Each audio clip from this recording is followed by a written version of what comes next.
정의당 서울시당 뉴스레터 시즌2 이슈로 만나는 정재민의 정치참견. 네, 당원 여러분, 시민 여러분 안녕하세요. 정재민의 정치참견, 이번에는 정의당의 핫 이슈, 정의당 대선 후보 경선을 맞이해서 후보 네 분을 모시고 함께 이야기를 듣는 정의당 대선 후보 경선 특별편으로 준비했습니다. 진행을 맡은 저는 정의당 서울시당 위원장 정재민입니다. 반갑습니다. 안녕하세요. 저는 고정 패널로 함께하고 있는 청년정의당 서울시당 위원장 남지은입니다. 반갑습니다. 네, 이번 주부터 본격적인 정의당 대선 후보 경선 레이스가 시작됐습니다. 9월 12일 일요일 오후 2시였는데요. 정의당 대선 후보 PR 경연대회 언박싱 진행됐습니다. 혹시 다들 보셨을까요? 아마도 저희가 제일 많이 보지 않았을까요? 네, 맞습니다.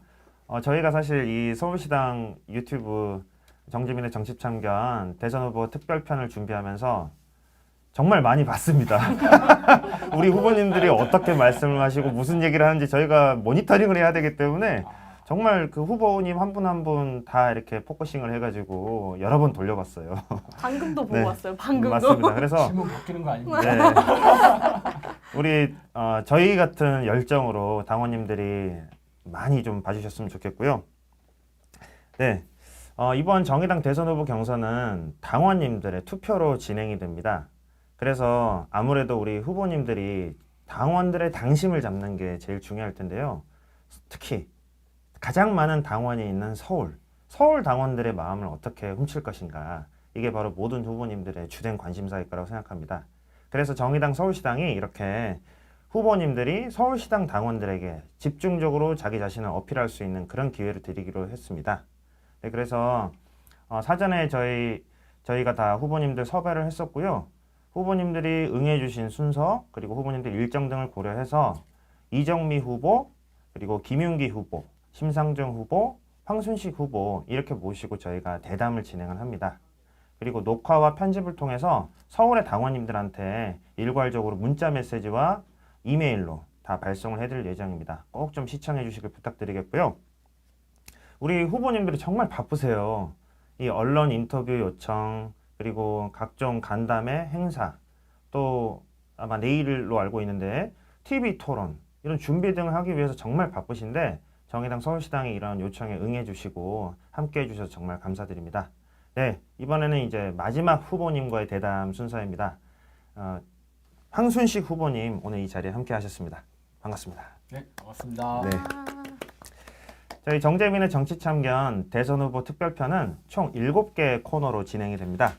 네, 그래서 순서대로 진행을 하겠고요. 첫 번째 코너 바로 들어가도록 하겠습니다. 네. 첫 번째 코너는 네? 네. 저희가 사전에 인사를 시키려고요. 네, 걱정하지 마십시오. 다 그렇게 맞춰서 준비되고 있습니다. 네, 우리 후보님께는 사전에 저희가 질문지를 보내드렸습니다. 그래서 자기 소개를 하는 시간이 있다, 소개를 해달라라는 얘기가 있었거든요. 네, 그런데 형식은 저희가 말씀드리지 않았습니다. 네, 형식을 지금 공개하겠습니다. 네, 10초에 저희가 제한 시간을 드릴 거예요. 타이머를 작동을 할 거고요.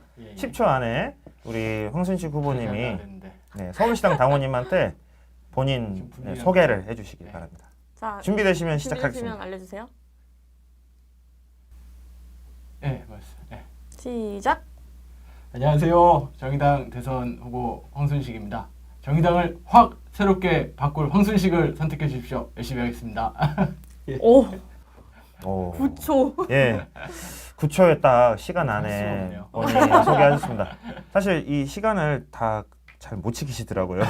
너무 당황하셔가지고. 다들 예, 힘들어하세요. 근데 우리 황순식 후보님은 정의당의 대선 후보답게 또 가장 젊은 후보죠. 네, 가장 젊은 후보답게 딱 시간을 잘 맞추셔가지고 자기 소개를 잘 해주신 것 같습니다. 예, 수고 많으셨고요.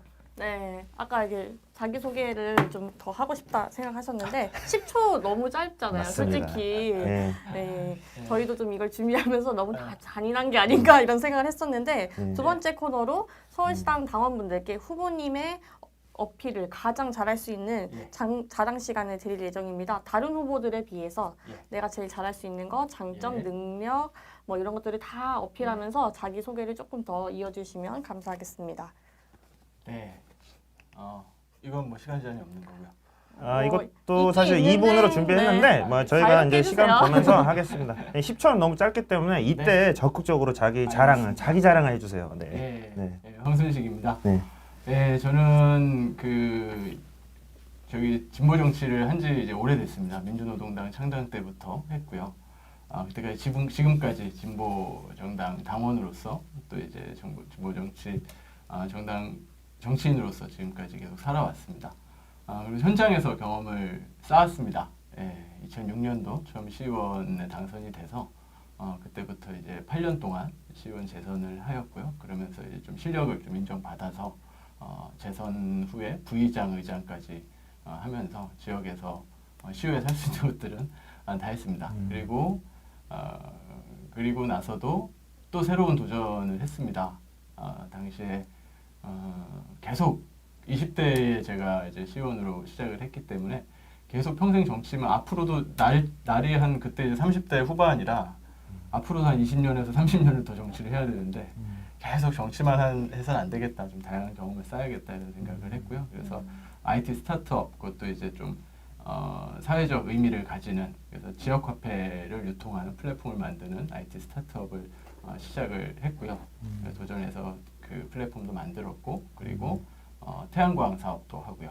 협동조합도 과천에서 가장 큰 협동조합 이사장을 또 맡게 돼서 활동을 했습니다. 그래서 사실 저는 이런 곳들이 예전에 이제 노동 현장이었다고 한다면은 지금 진보 정치에서의 가장 밑바닥인 시의회부터 시작해서 또 이제 지금 산업 구조에서 중요한 IT 스타트업 그다음에 이런 것들 다 경험했고요. 이런 것들이 지금의 현장이지 않을까 생각을 합니다. 그래서 젊지만 다양한 경험을 갖췄고요.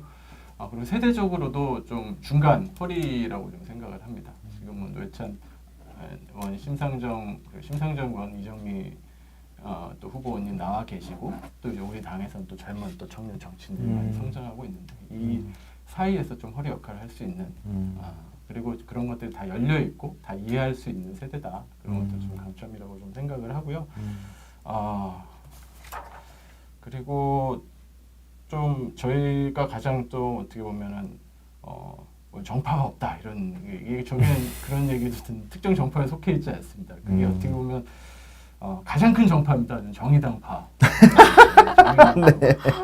항상 선당우사로 당과 진보 정치 그리고 우리 한국 사회를 어떻게 진보적으로 변화시킬 것인가 특정한 좀 이렇게 열려 있다. 그래서 당을 또 통합하고 좀 우리 당을 또 넘어서서 진보 정치를 확장을 할 수 있는 데 있어서 최적임자다 이렇게 좀 생각을 하고요. 잘 봐주십시오. 열심히 하겠습니다. 네. 후보님이 자기 자랑을 이제 많이 해주셨는데요. 조금 제가 좀 양념을 좀 더 쳐보겠습니다. 네. 우리 후보님 또 얘기하고 있어. 일단 그 최연소 시의회 의장을 하셨습니다. 네. 네, 전국 최연소인가요? 네, 전국 최연소. 예, 전국 최연소 시의회 의장. 나밖에 못 해봤다. 이 4명 중에 여기서 의장한 사람 나밖에 없다. 맞죠? 그러네요. 네, 그러네요. 이렇게 자랑을 좀 해주셨으면 좋았을 텐데 네, 유일하게 의장 출신 후보. 네, 이렇게 제가 설명해드리겠고요. 그리고 지금 각자 도생에 내맡겨져 있는 이 사람들, 팍팍한 사람들 삶 속에서 이 공동체 정신이 되게 중요한데 그 협동조합 이사장도 했었고 지역화폐 그리고 또 기후위기에 맞게 또 태양광 사업 이런 것도 내가 해봤다. 네, 얘기해 주셨고요. 앞서 나간. 감사합니다. 네, 그래서 현장 경험을 두루 갖춘 후보다 내가 이렇게 좀 자랑해 주신 것 같고 그리고 세대 젊은 세대인데 지금 우리 당의 주축을 이루고 있는 이 진보정치 1세대와 그리고 또 지금 현재 의원을 맡고 있고 두각을 나타내고 있는 청년 세대 사이를 잇는 이 허리 세대로서 당을 잘 이끌어갈 수 있고 대선 후보로서 그 역할을 제일 잘할 수 있는 후보가 나다 이렇게 이제 말씀해 주신 것 같아요. 그리고 나는 정의당파다.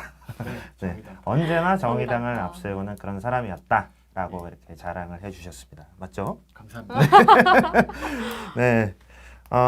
후보님들이 후보 나오시지 그러셨어요. 아니 아이, 후보님들이 아닙니다. 자랑을 잘 못하세요. 약간 겸손하세요. 통화를 하다 보니까 그런 분들이 몇 분 있었는데 이번에 시도당 위원장들 다 나왔어야 된다고. 그러면 우리 당도 컷오프 해야 됩니다. 그러면 너무 많이 나오면 컷오프 시켜야 돼요. 네. 네. 아무튼 우리 황순식 후보님 자기 자랑 시간 잘 들었습니다. 그러면 이제 세 번째 코너인데요. 세 번째 코너는 우리 후보님의 비전을 들어보는 시간입니다. 네. 네. 그래서 또 준비를 했습니다. 예. 바로 이 슬로건, 예. 슬로건에 대한 이야기를 나누는 시간입니다. 예. 이제 아무래도 대중들한테 내가 바라고 있는 또 나의 생각 이런 거를 한마디로 전달을 하려면 슬로건이 정말 중요할 것 같아요. 그래서 아마 정의당의 모든 후보님들 그리고 선거 캠프에서 가장 공을 들이면서 토론을 거듭해서 이제 만든 게 이 슬로건이 아닐까 싶어요. 그래서 제가 이제 황순식 후보님 출마변을 쭉 다 읽어봤는데 슬로건으로 이제 X세대 황순식 이렇게 이제 제시하셨더라고요. 네, 그리고 언박싱에서 또 얘기하셨는데 선수 교체 황순식 이렇게 얘기를 해주셨던 것 같습니다. 그래서 X세대 또 선수 교체 이렇게 그 슬로건을 꼽으신 이유가 무엇인지 좀 설명해 주시고 특히 이제 대통령 후보시기 때문에 국가 비전도 중요할 것 같아요. 그래서 그런 생각까지 좀 담으셔서 좀 충분히 설명을 좀 해주시길 부탁드립니다. 네. X세대는 좀 기억하기 쉬우라고 한 측면도 한편 있고요. 또 한편으로는 지금 세대 갈등이라고 하는 것들이 단순히 나이의 갈등은 아닌 것 같아요. 실제로 사람들이 그람시는 총체적인 경험을 통해서 이건 편집 들어가야 되나? 아닙니다. 네, 편집은 이제- 없어요. 네. 네, 어쨌든 그 모든 사회적 관계의 총체라고 하는데 사회적 관계가 굉장히 달라진 거죠. 30년 전이나 20년 우리처럼 급속도로 발전하는 국가 같은 경우는 그래서 경험의 차이도 굉장히 크고 특히 그 사이에 대한민국이 정말 개발도상국부터 지금 선진국까지 왔습니다. 너무 다를 수밖에 없다라고 생각을 하고요. 그 사이에서의 이제 간극 같은 것들이 분명히 나타나고 그런 산업 구조라든가 이런 것들도 많이 변했습니다. 그래서 그런 것들에 대해서 전체적으로 좀 갇히지 않고 이해하기에는 좀 적절한 세대다라고 생각을 하고요. 실제로 그때 이제 제 대학을 다닐 때 90년대나 이랬을 때가 가장 문화적으로 좀 풍족하기도 했고 좀 성장과 또 그 양쪽에 대한 이해들이 좀 많이 있을 수밖에 없었습니다. 저희가 저는 마르크스 레닌주의보다도 앞에 배웠던 게 이제 환경 기후 변화. 제가 전공도 그 환경 쪽 전공을 했고요. 그리고 페미니즘 이런 것들은 어떻게 보면 포스트 모더니즘 이런 걸 먼저 배웠던 세대이기 때문에 좀 이해도가 저는 이제 아예 문화적으로 좀 이해도가 있다. 모든 위아래의 거에 대해서 그런 부분이 있어서 지금 또 당에 필요한 어떤 통합이라고 하는 부분들이 진보의 통합이라고 하는 부분들을 하기에 적합하다라는 생각을 했고요. 그걸 좀 담으려고 했습니다. X세대에서는. 그리고 체인지는 사실 지금 시대의 정신이라고 생각합니다. 변화. 특히 지금 기후위기 양극화, 그다음에 불평등, 또 차별, 그다음에 또 남북도 지금 신냉전 상황에서 굉장히 긴장도가 계속 또 이번에 또 미사일도 계속 쏘고 있지 않습니까? 네. 이렇게 지금 긴장도가 높아지는 상황에서 근데 정치는 제자리고 오히려 더 후퇴하고 이런 상황. 그래서 국민들은 정치의 변화를 지금 굉장히 열망을 하고 있다. 그게 저는 지금 국민들이 가장 바라는 거라고 생각을 합니다. 그게 실제로 여의도 출신이 아닌 분들이 다 양당에서 지금 1등을 하고 있잖아요. 그런 것들도 마찬가지고요. 그 변화를 우리 당에서 어떻게 만들 것이냐. 그게 저는 이번 또 우리 당 또 경선의 또 핵심이라고 생각을 하고요. 그 변화에 있어서는 가장 확실한 변화를 보여줄 수 있는 게 또 저 황순식이다 이렇게 또 생각을 합니다. 그래서 체인지라고 하는 거를 사실 영어 쓰는 거에 대해서 또 말들도 있는데 그렇지만 좀 과감하게 좀 사용을 했습니다. 변화 이것보다는 좀 나은 것 같은데. 그 제가 이제 주요 공약을 좀 네. 봤거든요. 근데 눈에 띄는 공약이 있었습니다. 그러니까 네 분의 후보 중에 이제 다른 새 후보님들이 얘기하지 않고 있는 것들을 얘기하고 있는 부분이 있더라고요. 바로 그 한번 그 헌법에서 영토 조항을 삭제하고 네. 한반도 이국과 평화 협력 체제를 구축하겠다. 네. 예, 이런 말씀도 해주셨고, 예. 그리고 이제 다른 분들과 똑같이 기후 위기 극복에 대한 이야기를 하고 계시는데요. 동부가 슈퍼그리드를 추진을 해서 기후 위기 극복을 하겠다. 이런 말씀 해주신 게 좀 특징적이더라고요. 그래서 네. 그 부분에 대해서도 조금 설명을 해주시면 좋을 것 같습니다. 어제 이제 정책 발표 두 번째는 부동산을 했는데 그게 제일 좀 조금 핫하기도 했는데 그거 일단 넘어가고요. 아, 그것도 이후에 네, 그것도 준비되어 네, 있습니다. 알겠습니다. 아, 그거는 또 이제 서울 수도권 네. 문제 다루면서 또 이야기를 네. 하게 될 것 같고요. 예. 남북국 예, 말씀을 드렸죠. 네. 더 이상 사실 우리가 뭐 햇볕 정책이나 다 훌륭한 정책이었을 수 있지만은 어쨌든 어떻게 보면은 실제로 북의 입장에서 흡수통일일 수밖에 없는 구조였고 체제를 지키기 위해서 북한에서의 어떤 그런 약간 거부감들도 사실 지금까지 정책적으로 있었고요. 그거를 떠나서 지금 우리나라는 헌법 구조에서 북한을 국가로 인정하지 않고 있습니다. 헌법 3조라고 하는 게 소위 이제 영토 조항이죠. 그래서 북한까지 한반도 전체를 우리 국토로 하기 때문에 북한은 그냥 괴뢰국일 수밖에 없어요. 우리 헌법상. 네, 그렇기 때문에 국가 간의 조약도 지금 우리 헌법에서 막힙니다. 그래서 국회 비준이라든가 이런 것들도 안 되는 거고요. 근데 사실은 벌써 이제 유엔 동시가입한 지가 30년이 지났고 우리나라랑 북한이랑 같이 수교를 맺고 있는 나라가 100개 훨씬 넘거든요. 그렇죠. 네. 사실은 서로 국가 대 국가로 인정을 하고 가야 되는 게 너무나 당연한데 그게 지금 현재와 다르다. 근데 그럼 이걸 바꾸면 뭐가 달라지냐? 일단 우리가 확실하게 북한에 대한 메시지도 낼 수 있고 관계 자체를 바꿀 수 있는 그리고 우리나라 스스로 할 수 있는 가장 큰 겁니다. 지난번에 이제 하노이 회담까지 쭉 봤을 때 결국 북한하고 미국하고 관계에 있어서 계속 우리가 눈치만 보고 있었던 네, 잘 되기를 바라기만 뭐 기도만 할 수밖에 없는 이 상황들을 바꿔야 된다. 네, 우리가 평화의 주체로서 북한하고 당당하게 협상하고 이 문제들을 바꿔나가는 것들이 가능하다. 뭐 정전체제 얘기를 하는데 정전체제에 따르면은 정전체제에 사인했던 나라가 중국도 있었거든요. 근데 우리나라 벌써 중국하고 수교를 맺은 지가 벌써 30년이 다 됐습니다. 할 수 있는 겁니다. 그러니까 우리가 할 수 있는 것부터 하자. 북한하고 미국 눈치 보지 말고 우리나라가 당당하게 북한하고 수교도 하고 할 수 있는 것들을 우리가 주체로 서기 위해서는 헌법 3조 개정하고 북한 하나의 국가로 인정하는 것이 필요하다 생각을 했고요. 아까 제가 말씀드린 것처럼 사실 태양광 저 사업도 했고 고등학교 때부터 사실 어떻게 보면 사회 문제를 처음으로 느꼈던 게 고등학교 때 엔트로피라는 책을 아버지가 던져주셔가지고 그거 읽으면서 사실 어떻게 보면 사회 문제 처음 접했던 거가 그거였던 것 같아요. 고등학교 2학년 때인가. 네, 아 이게 에너지 문제 그리고 환경 문제가 아 이게 굉장히 심각하구나. 이대로면은 인류의 미래가 없다. 이런 것들을 그때부터 생각을 했기 때문에 에너지 문제 굉장히 중요하다고 생각을 하는데요. 근데 태양광 사업을 직접 하면서 보니까 우리나라는 이제 뭐 물론 이제 그 민원이라고 하는 것들이 악성 민원들도 많고 거부감이나 뭐 이런 것들도 있고 그런 것도 이제 극복해 나가야 될 부분들이지만은 굉장히 우리나라 그러니까 한반도 내만으로는 좀 쉽지 않은 부분들이 많더라.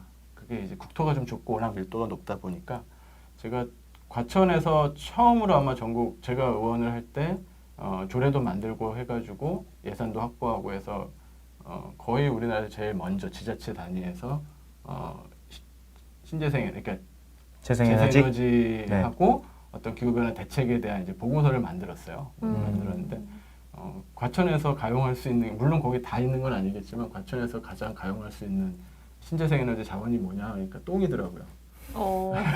말? 네, 말도 네. 말도 있고 네, 경마장 있고. 네. 네, 그러니까 우리가 흔히 생각하는 것처럼 태양광, 풍력 이런 거를 깔 수 있는 것들 특히 도시 지역에서 에너지를 많이 사용해야 되는 도시 지역에서 좀 적습니다. 물론 그걸 적극적으로 우리가 또 해야 되겠지만은 그래서 이 문제에 대해서는 단순하게 남한뿐만 아니라 북한하고 같이 특히 이제 북은 굉장히 신재생에너지 잠재력이 많거든요. 수력, 양수 발전 그리고 풍력, 네, 굉장히 많이 있습니다. 네. 그래서 우리 남한의 기술과 자본이 들어가서 그 에너지를 개발을 하고 남북이 같이 나눠 쓴다고 한다면은 한반도 슈퍼그리드가 진행이 된다고 한다면은 이건 정말 누이 좋고 매부 좋고 그리고 이건 에너지 기후 변화 문제는 또 이제 대북 제재라든가 이런 것들도 충분히 피해갈 수 있는 어떻게 근거가 될 수 있다. 그런 측면에서 에너지 교류로 평화를 만들자 이런 것들이 가능하다고 생각을 하고요. 물론 우리 당 정책에도 아마 들어가 있습니다. 저도 그때 한번 당 정책 할 때 이제 시도당 위원장 연석해서 그때 그 얘기를 해가지고 또 들어가기도 했고 뭐 당에도 없는 건 아니지만 그 부분에 대한 좀 현재 상황과 또 강력한 의지, 상황 파악과 좀 의지를 좀 갖고 있는 후보다 좀 말씀드리고 싶고요. 네. 아무래도 우리 황순식 후보님이 우리 당에서 또 한반도 평화 특별 본부장을 또 맡고 계셔가지고 위원장. 네. 예, 위원장, 예, 위원장을 맡고 계셔가지고 이렇게 한반도 문제 평화 체제 그리고 이 평화 체제를 넘어서서 그 안에서 남과 북이 함께 교류하고 협력할 수 있는 다양한 방식에 대한 고민이 많으신 것 같아요. 네. 시간이 조금 더 있어서요. 예. 한 3분 정도 시간이 좀 더 있습니다. 그래서 아까 말씀하신 핵심 공약 중에 하나가 또 그 공공환매 수익 공유형 공존주택을 네. 공급하고 다주택자들의 주택을 수용하겠다. 네. 그래서 어제 발표하셨었죠? 네, 네. 예, 기자회견. 어제 발표를 하셨는데 거기에서 좀 여러 가지 막 수치들이 나와서 네. 약간 좀 어렵더라고요. 그래서 조금 쉽게 예. 당원들 또 이 방송을 보고 계시는 시민 여러분들이 이게 무슨 말인지를 딱 예. 쉽게 알아들을 수 있게 설명을 해주면 감사하겠습니다. 예. 저희 이제 공존주택이라고 명명을 했는데요. 환매 조건부 수익 공유형이라고 했습니다. 그거 이제 살 때는 정부로부터 사는 거죠. 정부로부터 사는데 반값에 삽니다. 절반. 지분을 반씩 나눠서 정부 지분 반, 그다음에 사는 사람 반 해서 반반으로 들어가고요. 다시 팔 때도 공공에게만 팔게 되는 주택입니다. 그래서 그 차액 가격이 떨어졌다 그러면 그만큼을 좀 적게 받고 나올 거고요. 예, 더 올라갔다고 하면은 그만큼은 수익을 배분할 수 있는. 그래서 어쨌든 집을 소유하고자 하는 국민들의 열망을 약간은 약간은 충족시켜 주면서도 충분히 공공성을 확보할 수 있는 방안이고요. 조금 비슷한 정책들을 다른 당 후보들도 낸 부분들이 있습니다. 그렇지만 그 중에서 저희가 가장 좀 깊은 고민과 공공성을 가장 높인 형태로 구성을 했고요. 거기다가 이제 더해서 돼 있는 것들은 다주택자들, 특히 5가구 이상, 5주택 이상 소유자들이 가지고 있는, 그러니까 10채를 갖고 있다. 그러면 4채는 냅두고 왜 또 4채는 놔두냐 뭐 이런 얘기할 수도 있겠지만 일단은 뭐 재정 수요라든가 이것도 이제 공급 수요를 좀 생각했을 때 임기 내에 할 수 있는 거는 이 정도는 가능하겠다라고 봤던 게 5주택 이상 10채 있으면 6채는 정부에서 적정 가격에 수용을 해서 이걸 공존주택 형태라든가 임대로 정부 공공 임대로 공급을 하겠다. 그래서 새로 짓는 것뿐만 아니라 지금 있는 지금 민간 주택들을 공공주택으로 전환하겠다라고 하는 것이 이 정책의 핵심입니다. 이렇게 설명을 들으니까 조금 머릿속에 그려지는 것 같아요. 네, 이해가. 꼭 대통령이 되셔가지고 그런 정책을 펼쳐주시면 좋을 것 같습니다. 저도 꼭 네. 들어가고 싶습니다. 무주택자입니다. 월세 사. 반드시. 그 한반도 평화 체제 구축으로 기후 문제를 해결하는 대통령, 그리고 공공환매 수익 공유형 공존주택 공급으로 우리 주거 문제, 주택 문제를 해결하는 대통령, 황순식 대통령 기대됩니다. 네. 자, 그러면 다음 코너로 가볼까요? 다음 코너로 한번 넘어가 볼게요. 다음 코너는 정의당의 지지율 끌어올릴 수 있는 후보님만의 좀 공약, 전략을 들어보는 시간인데요. 지금 정의당에 대해서 대선 이야기가 그렇게 언론에서도 많이 좀 논의가 되지도 않고 시민들 입장에서도 뭐 기대가 좀 안 된다, 안 된다까지는 아니지만 좀 덜 된다 이런 정서가 있는 것 같아요. 아무래도 민주당과 국민의힘이 너무 많은 이 대선 경쟁, 과열 이런 것들이 치열해서 정의당의 설 자리가 좀 축소되는 면이 있는 것 같은데 후보님이 이걸 내가 반드시 해결할 수 있다, 이런 전략이 나에게 있다, 이런 게 있으시면 좀 자랑 좀 풍부하게 해주세요. 두 가지입니다. 일단 첫 번째로는 뻔한 경선에 아무도 관심이 없습니다. 뭐 민주당에 대한 경선에 대한 관심은 이제 확 줄어들었다고 봐야 될 겁니다. 이제 거의 별로 이변이 물론 이제 뭐 우셨다고 하는데요. 뭐 후보님이 별로 바뀔 것 같지 않고요. 물론 이제 그런 이변이 없고 뻔히 예측되는 거에는 아무 관심이 없습니다. 지금 국민들이 보시기에 우리 당의 경선도 그렇게 보시고 계시는 게 아닌가 생각을 합니다. 아, 바뀔 수 있구나. 예. 또 확 바뀌는구나. 예. 이런 이변이 보여졌을 때 엄청나게 관심이 가겠죠. 제가 결선에 진출해가지고 두 후보 중에 한 분과 싸운다. 이러면은 뭐 아마 뭐 벌떼처럼 모든 오겠죠. 아니 정의당에서 이런 일이? 정의당이 누구야? 정말 바뀌는구나. 네. 이런 상상도 못했던 일이 일어나구나 했을 때 국민들의 관심을 확 받을 수 있다라고 생각을 하고요. 그게 첫 번째. 가장 큰 이변이다. 황순식이 되는 게. 이렇게 하면은 약간 또 불리한. 아닙니다. 아니에요. 이변입니다. 이변이지만은 네. 정말 의미 있고 가치롭다. 그리고 실제로 바꿀 수 있고요. 네. 그리고 두 번째로는 지금 정의당만으로 선거를 치르기에는 저는 좀 어렵다고 생각합니다. 물론 이제 내년 대선뿐만 아니라 지방선거까지 봤을 때 그러면 폭넓은 연대를 만들어야 되고요. 흔들리지 않는 그리고 배신하지 않는 촛불연대를 만들자. 지금 국민들은 다 아까 말씀드린 것처럼 변하기를 바라고 있거든요. 그 중에서 어떤 분들은 윤석열이 지금 저를 바꿔주길 원하는 이런 것까지 있잖아요. 네. 이건 변화가 아니죠, 저희가 생각해서. 그렇죠. 근데 정말 변화를 생각한다면 정의당에 와야 되는데 우리가 왜 그 지지를 못 받고 있는가. 우리는 정말 깊게 한번 성찰을 해야 된다고 생각하고요. 그걸 위해서 우리가 변화를 보여줬을 때 그분들을 이제 또 함께 할 수 있겠죠. 진보 정당들부터 시작해서 다른 이제 작은 진보 정당들부터 시작해서 폭넓은 연대를 만들어 가야 된다라는 건데 그 부분에 있어서도 제가 가장 적임자라고 확신을 합니다. 다른 뭐 큰 이정미 심상정 후보 같은 경우는 호불호가 너무 강하죠. 이미 좀 경험들이 있고 그분들에 대한 평가라든가 이런 것들이 다 있습니다. 쉽지 않습니다. 연대 폭을 넓히기에는. 또 뭐 김용기 후보도 뭐 훌륭한 분이시지만은 굉장히 좀 정책적으로나 조금 완고한 부분이 있다. 저희가 보기에는 제한을 거는 부분들이 많이 있기 때문에 좀 폭넓은 연대. 아까 분명히 중심적인 가치를 분명하게 가지되 아까 불평등 기후회기, 양극화 그리고 남북 평화 이런 큰 틀의 걸 가지고 최대한 폭넓게 열어가서 우리 힘을 모으는 데 있어서는 제가 제일 적임자다 이렇게 생각을 합니다. 알겠습니다. 그러니까 결론은 황순식이 전략이다. 그렇습니다. 네, 황순식이 되면 다 된다. 주목도 받을 수 있고 그렇죠. 폭넓은 촛불 연대도 만들 수 있다. 만들 수 있습니다. 네, 그러니 황순식을 결선으로 보내달라. 네, 네, 일단 결선부터 가야 결선부터 가야지. 이제 주목을 받고 그 뒤에 이변을 만들어서 네. 쭉 가겠다. 그럼요. 네, 이런 말씀해 주신 것 같습니다. 네, 그러면 이제 준비된 질문은 아니고요. 즉석 질문을 또 하나 드리겠습니다. 네. 아마 정의당한테도 제일 중요한 질문이고 우리 대선 후보님이라면 이런 그 비전이 있어야 될 것 같아요. 그러니까 2022년 대선의 특징이 3개월 후에 지방선거가 연달아서 치러지는 선거라는 특징이 있습니다.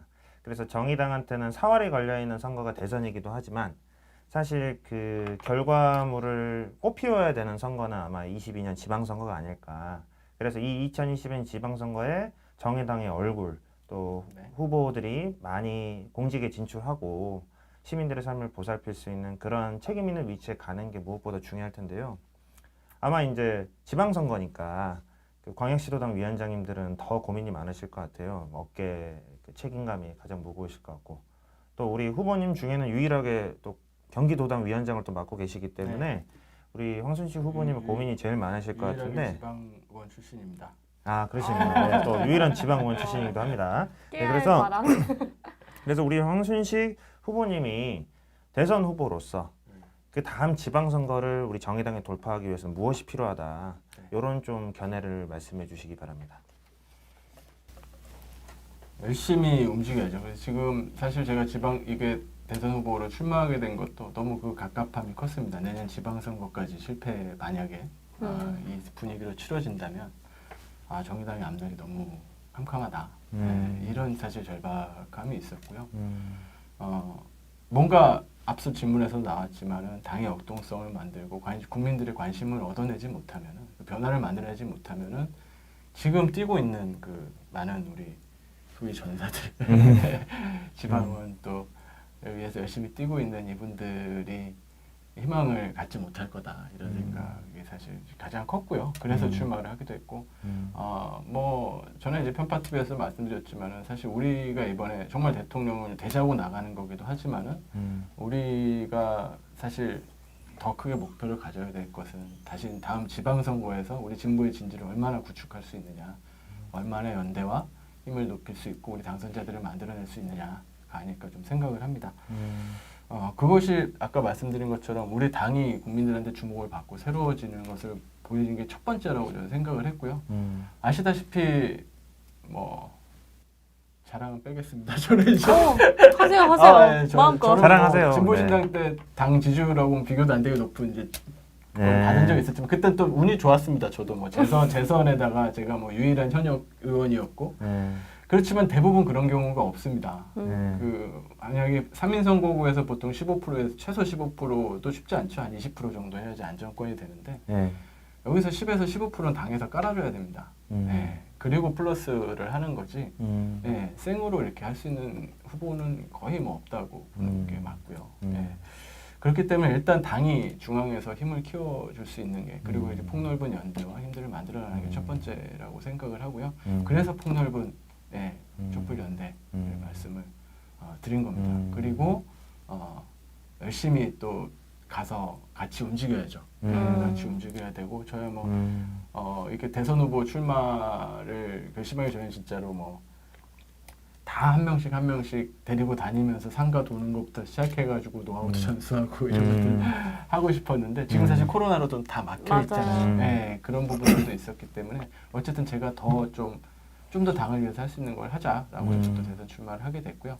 어쨌든 좀 코로나 상황이 나아지고 제가 물론 대선 후보가 돼서 뛰겠지만은 그러지 못한다고 해도 그 지방 선거 지금 준비하고 있는 분들하고 일일이 손잡고 뛰도록 하겠습니다. 그러니까 지방선거 돌파를 위해서는 일단 당이 기본적인 10에서 15% 정도를 깔아줄 수 있는 그런 국민들한테 신뢰받는 정당으로 거듭나야 된다. 그거를 먼저 열어야 2022년 지방선거 후보들한테 희망이 있다. 그걸 위해서는 황순식이 대선 후보가 돼야 됩니다. 그런 말씀이시죠? 네, 알겠습니다. 네, 그러면 이제 그 5번째 코너이고요. 5번째 코너는 서울에 대한 이야기를 하는 순서입니다. 이제 오늘 이 방송이 서울 어떻게 만들 것인가 뜻인데요. 오늘 이 방송이 서울시당 당원 여러분들한테 집중적으로 후보의 생각을 이야기하는 순서이기 때문에 서울에 대한 이야기를 안 할 수가 없을 것 같아요. 서울은 다들 아시다시피 대한민국의 모든 문제를 안고 있는 도시라고 해도 과언이 아닐 것 같습니다. 특히 수도권 과밀, 그리고 그에 따른 부동산 가격 폭등. 아마 서울이 제일 부동산 값이 많이 올라가고 있는 곳이기도 하고요. 그러다 보니까 이 사회 양극화 문제가 심각한데 특히 이 자산 격차가 어마어마하게 벌어지고 있는 곳이 또 서울입니다. 그래서 부동산 이 불평등 문제가 정말 심각한 곳이기도 하고요. 그리고 2025년에 인천광역시가 이제 수도권 매립지를 종료하겠다, 쓰레기 매립지를 종료하겠다 이렇게 선언을 했습니다. 그래서 그럼 2025년 이후부터 서울에서 나오는 이 수많은 쓰레기들은 대체 어떻게 할 거냐, 이 쓰레기 대란 문제, 그리고 지금 기후 위기, 이제 더 시간이 없다.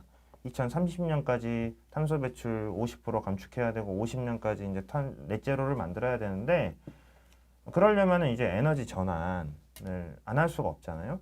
근데 이 서울이라는 곳은 말 그대로 에너지를 소비하는 도시이기 때문에 이 에너지 전환 문제 어떻게 할 거냐, 이런 문제가 정말 많은 것 같아요. 그래서 이거를 해결하기 위해서는 이제 국가 전체를 바라보는 큰 비전 속에서 이 문제가 해결이 가능하다고 저는 보여지는데, 우리 후보님 대통령 후보시기 때문에 이 문제를 누구보다 고민을 많이 하신 분일 것 같아요. 그래서 그 얘기를 좀 우리 서울 당원들한테 설명을 해주시길 바랍니다. 네, 정말 많은 문제를 안고 있죠. 저도 뭐 서울에서 태어나서 쭉 살다가 지금 과천으로 갔는데요.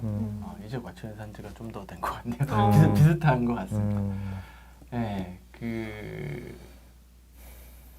아까 이제 가장 큰 문제 이제 부동산 폭등에 네. 대한 문제가 있었고요. 네, 이 부분에 대해서는 아까 말씀드린 것과 같이 이제 공정주택, 그 다음에 또 민간 아까 뭐 말씀은 더 안 드렸지만은 민간 또 세입자들을 위한 공정주택 이런 개념도 만들었습니다. 그래서 이제 공정 가격으로 월세나 이제 전세를 할 수 있도록 하는 분들에 대해서는 이제 인센티브와 규제를 좀 그렇게 할 수 있도록 만드는. 그래서 이제 주거 안정이 정말 굉장히 중요하다.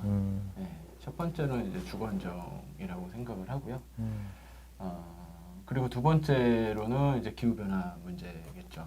이거에 대응하는 문제에 대해서 할 수 있는 것들은 정말 다 해야 된다. 이게 늘 이제 이야기를 하고 있고, 건설 주택 효율화 부분도 굉장히 필요합니다. 네, 이제 공장은 뭐 거의 다 외곽으로 좀 많이 빠져나가긴 했지만은 재건축 재개발도 저는 어느 정도 공공에서 직접 더 적극적으로 해야 된다라고 생각을 하고요. 그게 이제 에너지 효율화와 주거 이제 건물 안전 문제라든가 이런 것들도 좀 같이 고려를 충분히 하는 그런 이제 재건축 재개발도 해야 된다 생각을 하고요. 그리고 이제 수도 이전 문제 또 이야기가 있지 않습니까? 네, 수도 이전. 수도 이전 문제에 대해서는 저도 이제 그것도 말씀을 드렸는데 어제 발표하면서 국회를 오송역으로 옮기자. 오송역 위에 아예 그냥 올리자. 이런 역 얘기가 위에. 있어요. 예. 그랬을 때는 이제 바로 KTX 타고 역에 내서 바로 사무를 볼 수 있는. 그래서 에너지도 절약할 수 있고 지금은 이제 청사까지 가려면 또 거기서 버스를 갈아타고 이게 또 불편하니까 그냥 자가용으로 이동하고 이렇게 되는 것들이 있는데 그런 식으로 해서 국토를 전체적으로 에너지를 적게 사용하면서 빠르게 이동해서 업무를 보고 움직일 수 있는 시스템으로 바꿔야 된다 이렇게 생각을 하고 있습니다. 그래서 대중교통 확대, 대중교통 이제 무상화까지 저는 이제 고민을 해야 돼 적극적으로 좀 검토를 해야 된다라고 생각을 하고요. 그래서 기후 변화와 분산 문제 이런 부분들에 대해서는 적극적으로 고민을 하고 있습니다. 예.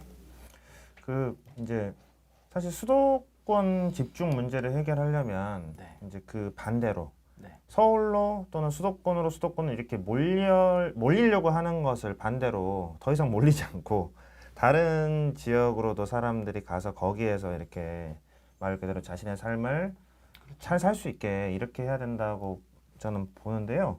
그걸 위해서 예를 들면 뭘 해야 될지 이런 얘기도 조금 더 해주시면 좋을 것 같아요.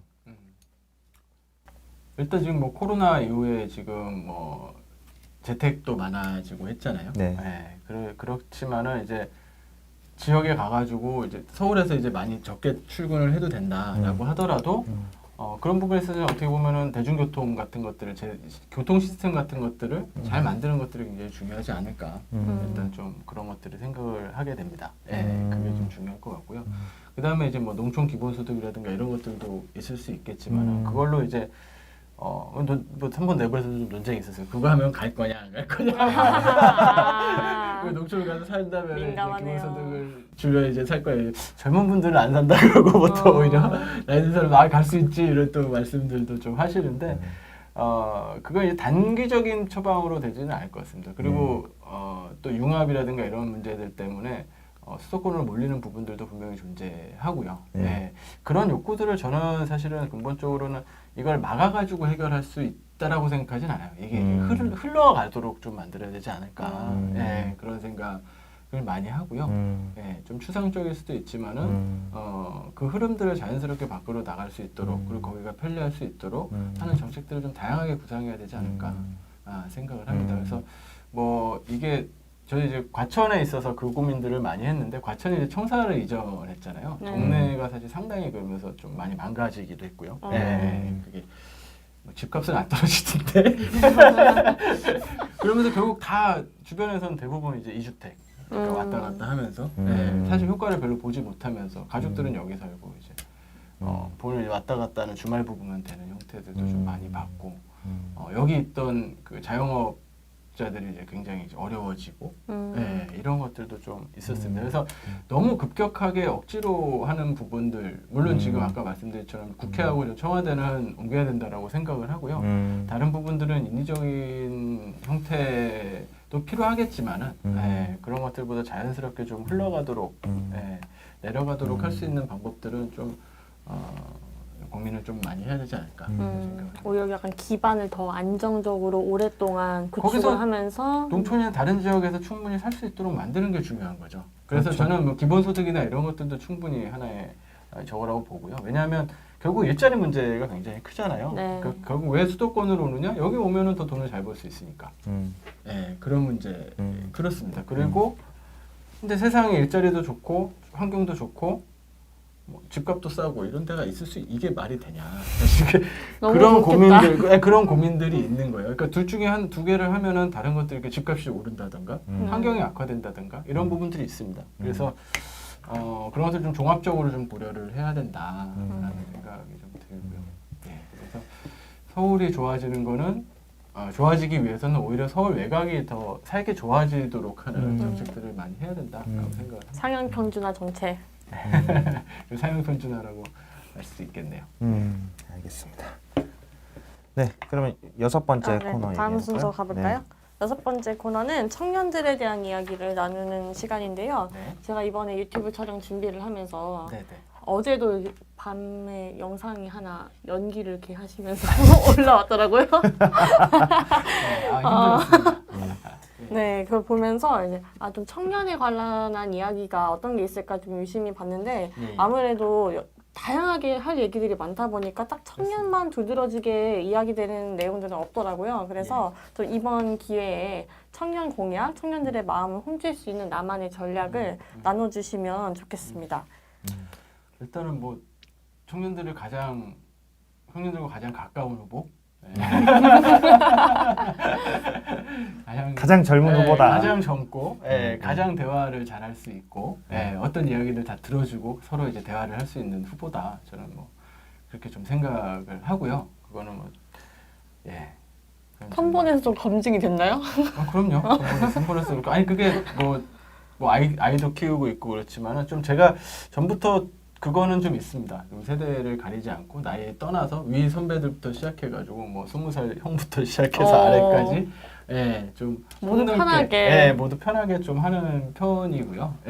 좀 큰 좀 장점이네요. 다양한 좀 이해도가 좀 높은 편입니다. 그래서 뭐 그렇구나라고 하는 이야기들 들어주는 것들에 대해서는 또 시의원하면서도 굉장히 온갖 민원인들을 다 듣잖아요. 1시간, 2시간씩 그런 것들에 대해서 굉장히 익숙하고 이야기 듣고 공감하는 것들에 대해서는 많이 훈련도 돼 있고 성격도 좀 그렇다 생각을 하고요. 그 공감이 제일 먼저인 것 같아요. 늘 얘기하지만 대화가 되고 공감할 수 있는 후보다. 그 부분이 가장 강점이 아닌가 생각하고요. 정책은 사실 청년만을, 그러니까 청년정의당도 얘기했을 때 그런 얘기들을 많이 하더라고요. 청년만으로 특화되는 정책들은 사실 그렇게 사실 생각보다 많이 없다. 왜냐하면 우리나라의 전체적인 사회 문제들이 다 집약되어 있는 부분들이 있기 때문에 양극화 문제, 특히 이제 주거 문제, 또 기후변화 문제 이런 것들에 대해서 가장 고통받고 있는 세대이기도 더 아래로 내려갈수록 더 그렇죠. 이런 부분들에 대해서는 그런 좀 근본적인 문제들을 잡고 해결해 나가는 것들이 좀 필요하다라고 생각을 하고요. 사실 산업 구조가 많이 변해 있습니다. 그래서 예전에 그 노동 문제에 대해서도 저는 지금 아직까지 딥하게 다루고 있지는 않지만은 그 이야기들을 또 해야 되는데 산업 구조 자체가 예전에 정규직 제조업 중심으로 들어갈 수 있었던 그때 상황과 지금과는 굉장히 달라졌잖아요. 취업 시장이나 이런 구조 자체가 달라졌고 제가 뭐 출마 선언문에서도 간단히 언급을 했지만은 예전에는 이제 자본과 노동으로 바라보는 이런 나라를 바라보고 바꿔야 된다고 했다면 물론 그 모습도 그대로 존재하면서도 소위 이제 그 고부가가치 대기업 고부가가치 산업 그 다음에 중소자영업 그런 이제 저부가가치 산업 이 사이에 좀 차이들도 굉장히 커지고 있고요. 그거에 따른 이제 노동의 문제라든가 이런 것들도 새롭게 제기되는 문제들이 많이 있습니다. 그 부분에 대해서 좀 적극적으로 다뤄야 된다고 생각하고 마침 얼마 전에 이제 청년정의당에서 질문을 굉장히 좀 잘 해주셨어요. 그래서 그 부분에 대해서 제가 어쨌든 좀 제일 빨리 좀 제일 먼저 답변을 하셨더라고요. 가장 먼저 그것도 해결 조금 역시. 늦었습니다. 바로 다음 날 해야 되는데. 하지만 소통의 아이콘이셔서 제일 먼저 하셨어요. 어쨌든 좀 일단 빨리 하는 게 중요하다고 생각했고요. 근데 다른 후보님들도 비슷하게 좀 달아주셨더라고요. 저는 그 동일 노동 동일 임금 이 문제가 저는 노동 문제에 있어서도 굉장히 더 중요한, 그러니까 비정규직의 정규직화도 중요하지만 이것보다 동일 노동 동일 임금. 그래서 비정규직이 저는 앞으로 이걸 물론 줄여야 되는 데는 공공부문 같은 데는 분명히 줄일 수 있습니다. 줄일 수 있고 해야 되는 부분들이 있지만은 사실 노동 형태 자체가 어려워요. 앞으로 산업 구조 자체가. 일단 기업 자체가 안정적이지가 않거든요. 중소기업들 계속해서 망하고 새로 만들고 이런 것들은 저도 뭐 숱하게 그런 것들을 경험하고 봤기 때문에 그게 쉽지가 않습니다. 그러면 실제로 어디서 일을 하든 적정하게 살 수 있는 삶의 질을 확보해 주는 것들이 필요하다. 그래서 이제 보편복지가 필요한 거고 동일노동 동일임금의 이제 직무급제 확대 이런 부분들에 대해서 적극적으로 좀 얘기해야 된다고 생각하고요. 연금 개혁 이런 것들도 해야죠, 당연히.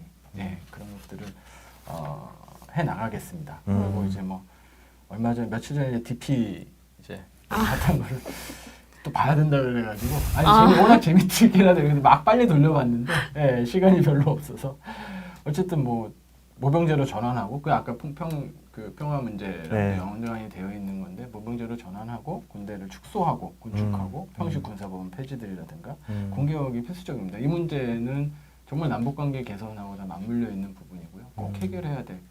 여기서 나오는 사실 사회 문제들이 계속 많이 있잖아요. 네, 이런 걸 줄여가는 것도 굉장히 중요하다고 생각을 합니다.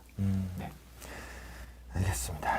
해결하셔야 될 과제가 워낙에 많으세요. 네. 당연하죠. 평화까지 이렇게. 우리 뭐 후보만 되면은 당의 훌륭한 정책과 네. 그렇죠. 이제 당의 후보가 되면 또 우리 당의 모든 자원이 또 우리 후보님과 함께 또 갈 거기 지금 좀 때문에. 방향을 제시하고요. 좀 구체적인 것들은 또 대선 과정에서 잘 가져가고. 네. 알겠습니다. 와, 재밌네요. 이제 벌써 막바지에 다다르고 있습니다. 네. 이제 마지막 7번째 코너는 우리 후보님이 정의당 서울시당 당원님들한테 대선 후보가 꼭 나야야만 하는 이유를 집중 어필하는 시간입니다. 이름하여 나야 나 코너이거든요. 네. 그래서 준비를 했습니다. 네. 바로 대선 후보 나야 나. 예. 칠행시입니다. 네. 그래서 이거는 또 상상도 못했던. 네, 이게 다들 그래서 이렇게 배신감을 이제 느끼고 가세요. 아무한테도 공개하지 않았어요. 네, 그래서 이제 근데 그래서 정의당 후보들도 안 가르쳐 주는구나 이게 서로. 그럼요. 절대 가르쳐 주면 안 되죠. 대선 후보 나야 나. 나야 나. 네, 나야 나 칠행시를 해주시면 되고요.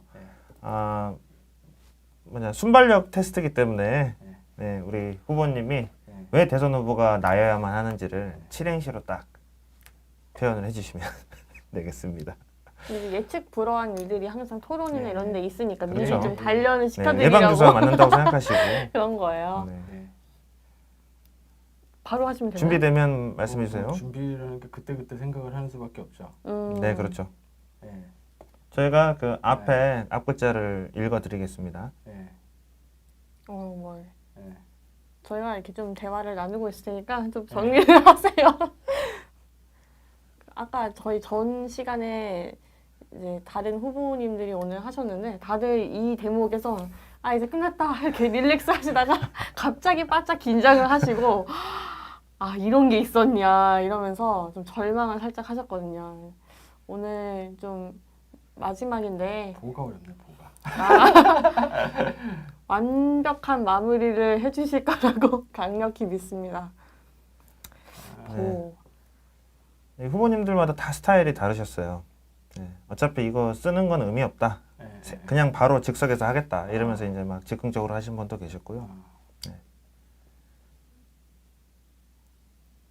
근데 항상 저는 옆에서 이걸 준비하면서 후보님들이 다들 질문지를 준비하시잖아요. 근데 거기에 이 대목에 엄청 상세하게 뭘 작성을 해오시는데 그냥 미안함이 있어요.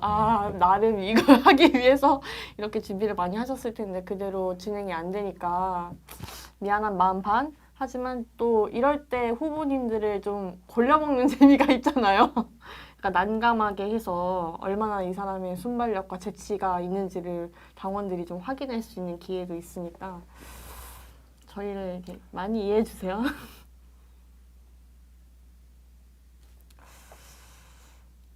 준비되셨나요? 이거 어렵네요. 네. 이건 이제 편집이 없기 때문에 예. 그냥 이렇게 예. 고민하고 계신 장면이 다 나가고 있습니다. 여기 아마 이제 네네. 땀 뻘뻘 그렇습니다. 이런 이모티콘 예. 어느 정도 좀 완성이 되신 것 같은데요? 네. 저희가 한 문장당 한 5초 정도 드리면 되지 않을까 생각했었어요. 더 얘기하면 놀리게 될까봐 말을 못 하겠네요. 너무 가벼워도 안 될 것 같아서 이게 그렇지만 아유. 가볍게 하는 수밖에 없겠죠. 예. 또 가장 다 가장 약간- 젊은 후보시니까 네. 네, 젊은 후보의 감각처럼 해보시면 좋을 것 같습니다. 그게 지금 압박으로 네, 다가오고 아니에요. 계실 것 같은데. 네. 아 단어가 진짜 없구나. 그래서 이런 문제는 오래 고민할수록 계속 뭐 미궁 미궁으로 속에 빠집니다. 빠지죠. 네, 그래서 어렵게 고민하지 마시고 그냥 말씀하시는 게 좀 네. 좋을 것 같아요. 약간의 해탈? 네. 모든 걸 내려놓으시고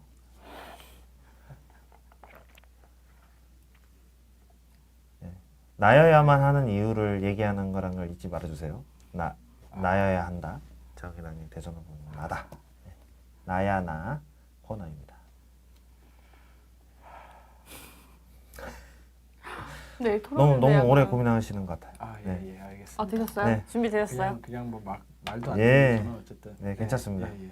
네, 자, 해볼까요? 네. 대, 대선 후보로 만들어 주십시오. 선, 선택과 집중을 해주십시오. 후, 후보가 된다면 대한민국을 확 바꾸겠습니다. 보, 보유하고 있는 모든 자원을 동원해서 나. 나, 나름 준비된 후보. 야. 야식을 먹으면서 야식이 생각나는데 야식을 먹으면서 잘 고민해 보시고 선택한 후보는 나. 나이기를 바랍니다.